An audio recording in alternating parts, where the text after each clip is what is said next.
Laura T. Murphy's book highlights three individuals' experiences with sex trafficking and survivors of slavery, modern-day slave narratives. The interviews were conducted by Inga Bell, a German investigative journalist. Bell's work primarily focuses on human trafficking and forced prostitution. The first survivor to be interviewed was Lena, who entered the sex trafficking industry when she was 14 years old. Lena's word choices reflect how young women were conditioned to believe that their only means of survival was to sell their bodies. "I have no choice. I have to take care of myself," said Lena. Lena believed that selling her body was the only way in which she could make a living for herself, and even after giving up her childhood and her innocence, she still walked away empty-handed. Why did these girls feel as if this was a natural way of supporting themselves? Individuals such as Katerina, the brothel mother, encouraged those like Lena to do what needed to be done in order to make a living and satisfy their boss. Katerina took advantage of this label of mother, making the abused young women believe that she truly cared about them and would take care of them. Katerina had endured this abuse herself, working at Grigorich's brothel as a young girl. She knew from her own experiences the pain these girls were enduring, yet continued to encourage such actions, claiming that her girls were treated much better. Katerina really believed this to be true because she had been indoctrinated into the system.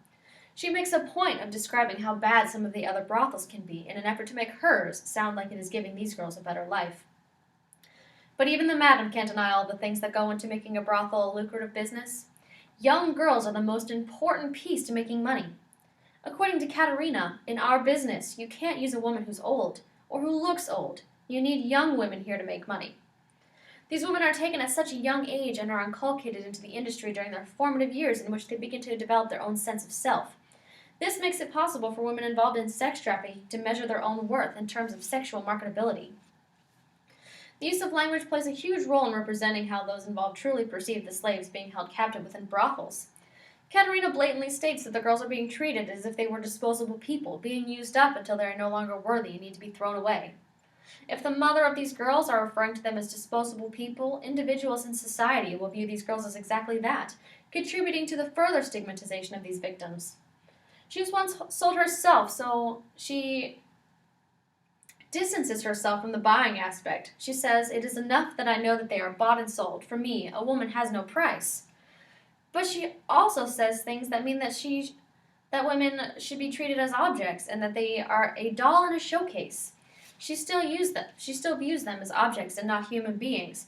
She compares women to dolls and takes away their human qualities and reinforces the dehumanization that takes place during the buying and selling process. Grigorits, a trafficker and brothel owner, says that he treats these women like humans, not prostitutes. But he says that there are cases where girls have to get forced through rape, beating, and torture. Once she starts to fear for her life, she gives up the resistance and starts to work. Young women are being beaten and tortured in order to get used to what he calls work. But it's not work because these women are not consenting to this treatment. Performing these tasks without resistance, under duress and fear for their own life, is coercion and should not be treated like prostitution. The words used to describe these girls contribute to the stigmatization and perceptions that they are not worthy of respect, proper treatment, or being treated as human beings. These girls, being taken at such young ages and being used up until they are deemed useless, are emotionally and psychologically affected by these traumatic events. Some women who do escape make their way back into the sex trafficking industry for many different reasons. Some, because it is all they have known, like Lena and Katerina. Others return because they view themselves as damaged or unworthy of a normal life outside of the industry.